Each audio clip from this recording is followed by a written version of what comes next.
अस्सलामुअलैकुम जी फ्रेंड्स। आज का जो हमारा टॉपिक है वो है स्टिच्योमेट्री या स्टिक्योमेट्री जो भी है। हम लोगों ने एफएससी पार्ट 1 की केमिस्ट्री की चैप्टर नंबर 1 स्टार्ट किया है, बेसिक कंसेप्ट। तो इस सीरीज़ में हम इन टॉपिक्स पर पिछली वीडियोस में बात कर चुके हैं, ये देखते जाएं। तो आज की जो हमारे पास वीडियो है वो वीडियो नंबर 17 है, स्टिच्योमेट्री। ओके, तो आइए स्टार्ट करते हैं। बिस्मिल्लाहिर्रहमानिर्रहीम। अल्लाहुम्मा सल्लि अला सय्यिदिना व मौलाना मुहम्मदिन कमा तुहिब्बु व तर्दो। अल्लाह। सबसे पहले इसके हम डेफिनेशन पर आते हैं। ये देखें, स्टिच्योमेट्री। स्टिच्योमेट्री या स्टिक्योमेट्री या स्टिचाई, यहाँ के डिफरेंट प्रोनाउंसिएशन हैं इसके, तो स्टिच्योमेट्री बेस्ट है इसके लिए। ओके, तो इसकी जो डेफिनेशन है वो क्या है? Stoichiometry is the branch of chemistry which tell us the quantitative relationship between reactants of products in a balanced chemical equation. भी अब इसको हम एग्जांपल से देखते हैं। With knowledge of atomic mass, molecular mass, mole, the mole Avogadro number, we can make use the chemical equation in a much better way and can get many useful information from them. अब इसका मतलब ये है कि जो हमारे पास stoichiometry या chemistry की एक ऐसी ब्रांच है, इधर हम लिखते हैं कि जिसमें हमारे पास रिएक्टेंट्स रिएक्टेंट्स रिएक्टेंट्स और प्रोडक्ट्स के दरमियान क्वांटिटेटिव रिलेशनशिप का बताते हैं। ओके, यानी कि ये हमारे पास रिएक्टेंट प्लस रिएक्टेंट जब आपस में मिलते हैं तो हमारे पास प्रोडक्ट्स बनते हैं। ओके, प्रोडक्ट प्लस प्रोडक्ट या फिर एक ही प्रोडक्ट बनता है, वो डिफरेंट केमिकल रिएक्शंस होती हैं। ओके, तो कहने का मतलब क्या है कि जो मेरे पास क्या है, रिएक्टेंट्स और प्रोडक्ट्स हैं, इनके दरमियान जो केमिकल रिएक्शन होता है, जो क्वांटिटेटिव रिलेशनशिप होता है इन दोनों के दरमियान, वो उस मतलब हमारे पास स्टिच्योमेट्री बताता है। मिसाल के तौर पर हम ये छोटी सी एग्जांपल लें। अगर हमारे पास H2 प्लस O2 है, ये केमिकल रिएक्शन करता है तो हमारे पास वाटर बनता है। अब इस केमिकल रिएक्शन को बैलेंस करने के लिए हम स्टिच्योमेट्री का सहारा लेंगे। ओके, ये बैलेंस नहीं है। ओके, बैलेंस कैसे होगी? या तो हम इसको ऐसे कर दें, ओके, या फिर हम इसको हम हाफ कर दें, तो फिर ये मेरे पास सही होगी। ये भी अब सही है, ये भी अभी सही है। इस चीज़ों का इल्म हम स्टिच्योमेट्री से लेते हैं। अब ये एक्सेस फॉर्म में हो, ये लिमिटेड में हो, तो हमारे पास प्रोडक्ट क्या बनेगा, इन तमाम चीज़ों के बारे में हम स्टिच्योमेट्री से मतलब देखते हैं। अब ये लास्ट पे लिखा हुआ है कि हम अटामिक मैथ पीछे डिस्कस कर चुके हैं, मॉलिक्यूलर मैथ भी डिस्कस कर चुके हैं, मैं मोल पर भी डिस्कस अच्छी खासी डिस्कस, एवोगाड्रो नंबर पर क्या बात है, इस पर भी डिस्कस कर। इन तमाम इंफॉर्मेशन की मदद से हम केमिकल इक्वेशन को इम्प्रूव कर सकते हैं। ओके, अब हम बात करते हैं लिमिटेशन ऑफ केमिकल रिएक्शन की, फिर बात करेंगे अजम्पशन ऑफ स्टिच्योमेट्री की, फिर बात करेंगे laws to be obeyed in stoichiometry calculation. Okay, फिर हम बात करेंगे टाइप्स ऑफ रिलेशनशिप की। इन चार, ये 4 हेडिंग्स हैं। ओके, 4 हेडिंग्स हमारे पास। तो सबसे पहले हम इसकी बात कर लेते हैं, अजम्पशंस की ऑफ स्टिच्योमेट्री। अजम्पशन यानी कि कंडीशंस, कि जहाँ भी स्टिच्योमेट्री वाला प्रोसेस अप्लाई हो रहा होगा तो हमारे दिमाग में 2 बातें आनी चाहिए। वो 2 बातें क्या है? ये हैं कि जहाँ भी स्टिच्योमेट्री होगा तो वहाँ हम ये समझेंगे कि जो रिएक्टेंट्स हैं वो कंप्लीटली प्रोडक्ट्स में कन्वर्ट हो चुके हैं। ऐसा नहीं है कि रिएक्टेंट का कुछ पार्ट प्रोडक्ट में तब्दील ना हुआ हो। ओके, सेकंड कंडीशन क्या है कि नो साइड रिएक्शन अक्कर। ऐसा भी नहीं होगा कि साइड रिएक्शन अक्कर हो जाए। मिसाल के तौर पर यह जो हम लकड़ी जलाते हैं दरख्तों से ली या फिर जंगलात से लेकर आते हैं, जो किसी किस्म की हम लकड़ी जलाते हैं, तो उधर क्या बनता है? कार्बन डाइऑक्साइड, यानी कैसी है ना, ये कार्बन होती है लकड़ी में। तो जब उसको हम ऑक्सीजन यानी कि एयर की मौजूदगी में जलाते हैं तो हमारे पास कार्बन डाइऑक्साइड बनता है। लेकिन बाज़ का ऐसा होता है कि कार्बन डाइऑक्साइड के साथ साथ कार्बन मोनोऑक्साइड भी बनती है। ये साइड रिएक्शन है। ओके, तो स्टिच्योमेट्री कैलकुलेशन में या स्टिच्योमेट्री रिएक्शन में कोई भी केमिकल रिएक्शन नहीं।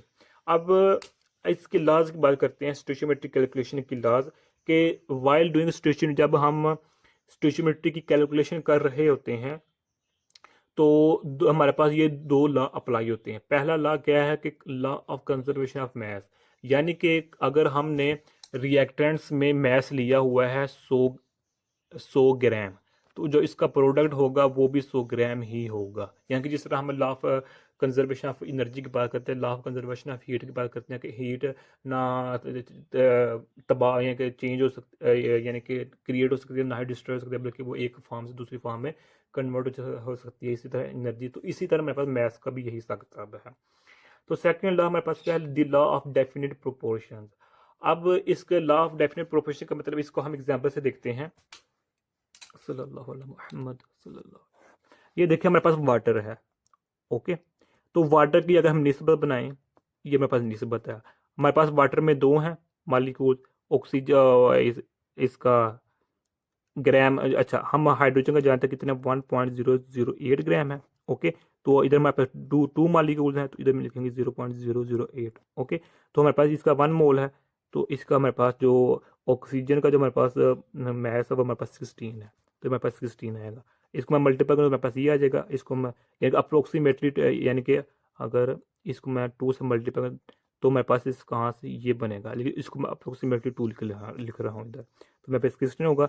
इसको मैं डिवाइड करूँ तो ये 1 बन 18 बन जाएगा। यानी कि जहाँ भी वाटर होगा, जहाँ भी पानी होगा, उसमें निस्बत क्या होगी कि 1%, यानी कि 1 हाइड्रोजन होगा, और हमारे पास 8 जो परसेंटेज होगी वो किसकी होगी, ऑक्सीजन की होगी। यानी कि कहना का मतलब है कि अगर हम वाटर ज़मीन से निकाल रहे हैं, ज़मीन से, ओके, यानी कि अर्थ से निकाल रहे हैं, तो उसकी में भी यही रेशियो होगी। अगर हम वाटर समुंदर से ले रहे हैं, यानी कि सी से ले रहे हैं, तो वहाँ भी यही रेशियो होगी। अगर हम वाटर बारिश का ले रहे हैं तो वहाँ भी यही कैलकुलेशन होगी। तो ये हमारे पास होता है। ओके, ये हमारे पास लॉ ऑफ डेफिनेट प्रोपोर्शन है। ओके हो गया, यानी कि दो क्या स्टोचियोमेट्री में कैलकुलेशन अप्लाई कर रहे होते हैं, तो हम इन दोनों लॉ इधर उधर अप्लाई होते हैं। अब हम फर्स्ट पर आते हैं, जो हमने देखा था कि लिमिटेशन ऑफ केमिकल रिएक्शन। ये देखें, हर चीज़ की कोई ना कोई लिमिटेशन होती है। अगर हम खाना खाते हैं तो उसकी एक लिमिटेशन, अगर हम कम खाएं तो फिर बीमार, अगर हम ज़्यादा खाएं तो फिर बीमार हो जाते हैं। ओके, यानी कि हम शौक में आकर बर्गर जो भी पिज़्ज़ा खा जाते हैं, तो बाद में यानी कि तकलीफ का सामना करना पड़ता है। इसलिए हर चीज़ की जो है कि लिमिटेशन होती हैं, तो इसलिए केमिकल रिएक्शंस की भी, केमिकल इक्वेशंस की हमारे पास क्या है, लिमिटेशंस हैं। अब जो हमारे पास फर्स्ट लिमिटेशन वो क्या है, they do not tell about the conditions for a reaction to occur. यानी कि जो जहाँ केमिकल रिएक्शन हो रहा था, ये केमिकल रिएक्शन हो रहा होता है, ये केमिकल रिएक्शन हमें नहीं बताता कि किन कंडीशंस की हमें ज़रूरत पड़ती है। यानी कि अगर ये मेरे पास केमिकल रिएक्शन है, ये हो रहा है, तो अगर हम ये हमें केमिकल रिएक्शन खुद ब खुद नहीं बताएगा कि मुझ में कैटलिस्ट की कमी है, मुझ में प्रेशर की कमी है, या मुझ पर टेम्परेचर ज़्यादा, तो तब मैं केमिकल रिएक्शन, ये हमें नहीं बताता केमिकल रिएक्शन। ओके, यानी कि अगर इसका हम मिसाल लें, ये देखिए हमारे पास मिसाल इसकी इस तरह है कि अगर हमारे पास नाइट्रोजन है, प्लस हमारे पास हाइड्रोजन है, इनका केमिकल रिएक्शन तो हमारे पास अमोनिया बनता है, ऐसा ही है। लेकिन यहाँ हमारे पास कैटलिस्ट भी डलता है, और उसके साथ साथ हमारे पास क्या होता है, हमारे पास जो टेम्परेचर होता है वो हमारे पास इतना होता है 400, और हमारे पास जो प्रेशर होता है वो 200 एटमॉस्फेरिक प्रेशर होता है। अब ये केमिकल रिएक्शन नहीं बताएगा कि मुझ में ये 3 चीज़ें चाहिए तब मेरा रिएक्शन होगा। अगर ये तीनों चीज़ें नहीं होंगी तो इनका जो प्रोडक्ट होगा वो हमारे पास पहले जैसा नहीं रहेगा। ओके हो गया। तो अच्छा, इधर मैं एक पॉइंट एक मजीद इजाफा कर दूं कि जो मैंने ये कैलकुलेशन बताई है कि ये निस्बत सेम रहती है, तो इसकी हम सेकंड एग्जांपल ये ले सकते हैं कि जो मेरे पास कार्बन मोनोऑक्साइड होता है। ओके, कार्बन मोनोऑक्साइड होता है, इसमें अगर इसके हम 50 ग्राम लें, तो 50 ग्राम में जो हमारे पास होती है 21.5 ग्राम, जो हमारे पास इसी में वैल्यू होती है वो हमारे पास कार्बन की होती है, जबकि इसी में जो हमारे पास 28.5 जो परसेंटेज होती है वो हमारे पास ऑक्सीजन की होती है। ओके, मैंने आप लोगों की इजाफे एडिशनल इन्फॉर्मेशन के लिए लिखा हुआ है। अच्छा खैर, हम सेकंड पॉइंट पर आते हैं, they do not tell about the rate of reaction. यानी कि जो केमिकल रिएक्शन है ये भी नहीं बताता कि जो इसका रेट है वो क्या होगा। ये मैं पहले अर्ज कर चुका हूँ कि कैटलिस्ट अगर हम डालेंगे तो केमिकल रिएक्शन नॉर्मल वे में हो जाएगा, अच्छी तरीके से हो जाएगा।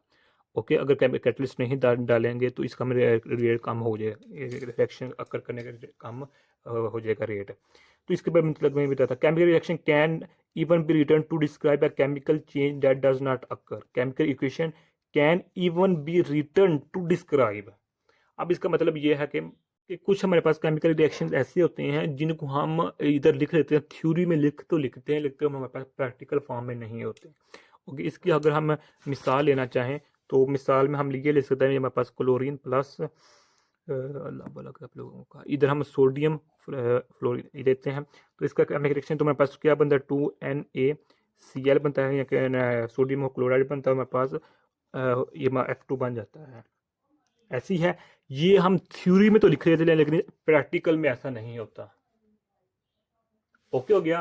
तो ये भी एक लिमिटेशन केमिकल रिएक्शन की है कि वो यानी कि अपनी थ्योरी को अच्छा प्रूव करने के लिए केमिकल रिएक्शन लिख तो लेते हैं, बाज़ का ऐसा यानी कि आ जाता है हम और ज़िंदगी में लिख तो लेते हैं, लेकिन वो क्या में प्रैक्टिकल लाइफ में ऐसा नहीं होता। ओके, ये तो हमारे पास लिमिटेशन। अगर हम इसकी मज़ीद लिमिटेशन की बात करें, इसके अलावा जो हमारे पास यानी कि जो केमिकल रिएक्शन होता है वो हमें नहीं बताता कि केमिकल रिएक्शन हो रहा है, उसमें जो हीट होती है वो अब्जॉर्ब हो रही होती है या फिर क्या हो रही होती है, हम यानी कि निकल रही होती है या अब्जॉर्ब हो रही होती है during the chemical reaction. Okay, इसी तरह हमें जो हमारे पास केमिकल रिएक्शन वो इसके बारे में चीज़ नेचर ऑफ केमिकल रिएक्शन के बारे में बताता कि ये केमिकल रिवर्सिबल है या इरिवर्सिबल है। ओके, ये बातें यानी कि है यानी कि छोटी छोटी सी बातें हैं, लेकिन हमें ये बाद में परेशानी में डाल देती हैं ये बातें। इसी तरह हमारे पास जो केमिकल रिएक्शन होता है ये हमें इस चीज़ का नहीं बताता कि जो रिएक्टेंट्स है वो सॉलिड फॉर्म में है, लिक्विड फॉर्म में है, गैसिव फॉर्म में है, तो केमिकल रिएक्शन किस तरह होगा, तो प्रोडक्ट किस तरह की बनेगी।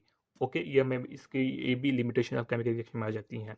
अब हम बात करते हैं जो हमारे पास लास्ट हेडिंग रह गई है, वो हमारे पास आ जाती है टाइप्स ऑफ रिलेशनशिप। देखिए टाइप्स से देखें ना, टाइप्स हमारे पास 4 हैं। पहले क्या है मैस, सेकंड क्या है मैस मोल, थर्ड क्या है मैस वॉल्यूम, और फोर्थ क्या है मोल मोल। यानी कि जो पहली टाइप है, अगर हमें एक मैस का पता है तो हम सेकंड सब्सटेंस का मैस इजीली फाइंड कर सकते हैं। ओके, तो सेकंड टाइप में क्या है कि अगर हमें मैस दिया गया तो हम उसका मोल फाइंड कर सकते हैं, अगर या फिर हमें मोल दिया गया तो उसका हम मैस फाइंड कर सकते हैं, यानी कि वाइस वर्स का यही मतलब है। अगर हमें मैस दिया गया तो हम उसका वॉल्यूम निकाल सकते हैं, यानी कि अगर हमें वॉल्यूम दिया गया तो हम उसका मैस भी निकाल सकते हैं, वाइस वर्सा। इसे अगर हम एक सब्सटेंस का मोल है तो हम उस सेकंड सब्सटेंस का मोल फाइंड कर सकते हैं। ओके, तो अगर इसकी हम मिसाल लें, चलिए हम इसकी मिसाल लेते हैं तो इजी है। तो जो सेकंड पॉइंट है मैस मोल, अब इसमें देखें, या फिर इसको हम मोल मैस, यानी कि अगर हमारे पास मैस है तो हम मोल निकाल सकते हैं, अगर हमारे पास मोल है तो हम मैस निकाल सकते हैं। इसकी मिसाल इस तरह लेते हैं, ये देखिए हमारे पास वाटर है, H2 है। ओके, ये वाटर है, वाटर का हम जानते हैं कि जो हमारे पास मोलर मैस वो कितना है, 18 ग्राम है। वो कैसे भाई जान, ये देखें ऐसे है हमारे पास, ऐसे है। टू हमारे पास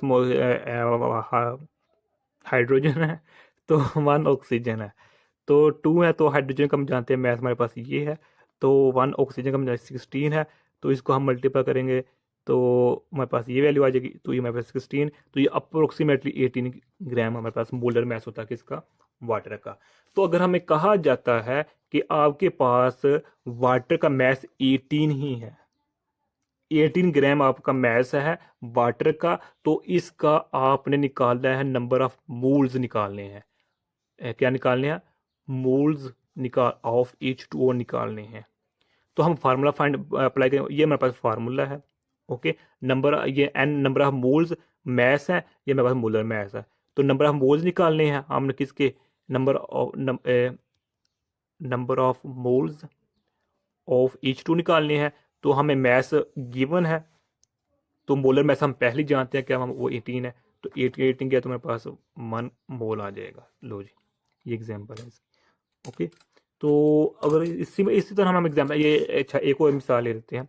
मिसाल तो हमारे पास है, हमारे पास NaCl का हमें मैस दिया गया, वो जो कि हमारे पास ये है, तो हमें कहा जाता है कि इसमें हमने नंबर ऑफ मोल्स निकालने हैं ऑफ NaCl फाइंड करने हैं, तो हम यही फार्मूला अप्लाई करेंगे। Okay, number of moles find करने हैं किसके, NaCl के, तो मैस हमें गिवन है 34.5, तो मोलर मैस हम जानते हैं क्या है, NaCl का मोलर मैस क्या है, N एक 23 होता है, तो Cl ये होता है, तो ये अप्रोक्सीमेटली 58.5 बन जाएगा।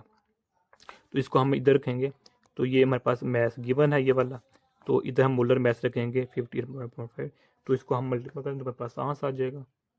ओके, ये नंबर हमारे पास जो मोल्स होंगे वो हमारे पास आ जाएंगे। ओके हो गया।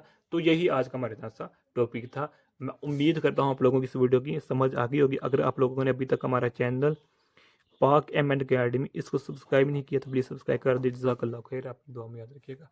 अस्सलामु अलैकुम व रहमतुल्लाहि व बरकातुहू।